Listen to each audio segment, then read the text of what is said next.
Hi guys, welcome to How to Maximize. In this video, I will show you how to change your Roblox background.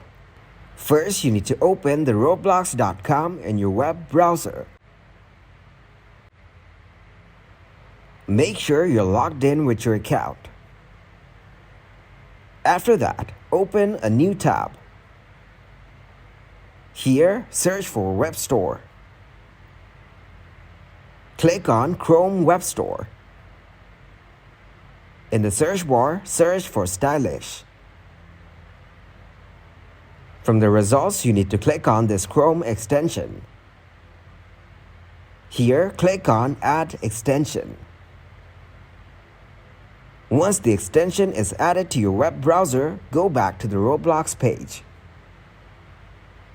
Tap on the extension from your top right corner. Now you need to pin the extension which you have just added.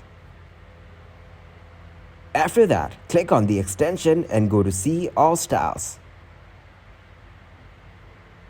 It will show you different themes and skin for Roblox which you can use as your background. Click to open any of them. Tap on Install Style to download the background of your choice. Once it is added, go to your Roblox account. As you can see, the background has been changed.